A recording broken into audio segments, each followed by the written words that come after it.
ಕನ್ನಡದ ಖ್ಯಾತ ಹಿರಿಯ ನಟ ದಿವಂಗತ ಸುಧೀರ್ ಮಗ ತರುಣ್ ಸುಧೀರ್ ನಟಿ ಸೋನಾಲ್ ಅವರನ್ನು ಮದುವೆಯಾಗುತ್ತಿದ್ದಾರೆ.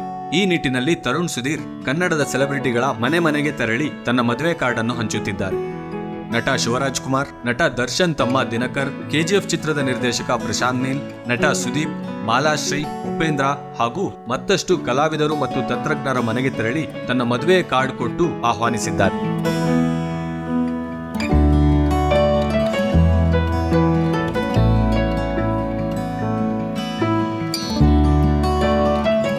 ಈ ವಿಡಿಯೋ ಇಷ್ಟ ಆಗಿದ್ರೆ ಲೈಕ್ ಮತ್ತು ಶೇರ್ ಮಾಡುವ ಮೂಲಕ ನಿಮ್ಮ ಮೆಚ್ಚುಗೆಯನ್ನು ತಿಳಿಸಿ. ವಿಡಿಯೋ ಬಗ್ಗೆ ನಿಮ್ಮ ಅನಿಸಿಕೆ ಅಭಿಪ್ರಾಯವನ್ನು ಕಮೆಂಟ್ ಬಾಕ್ಸ್ ನಲ್ಲಿ ಬರೆಯಿರಿ. ಕನ್ನಡ ಸಿನಿಮಾ ಹಾಗೂ ಟಿವಿ ಲೋಕದ ಲೇಟೆಸ್ಟ್ ವಿಡಿಯೋಗಳಿಗಾಗಿ ನಮ್ಮ ಕನ್ನಡ ಟಿವಿ ಚಾನೆಲ್ ಅನ್ನು ಸಬ್ಸ್ಕ್ರೈಬ್ ಮಾಡಿ ಮತ್ತು ಪಕ್ಕದಲ್ಲಿರುವ ಬೆಲ್ ಬಟನ್ ಅನ್ನು ತಪ್ಪದೇ ಪ್ರೆಸ್ ಮಾಡಿ.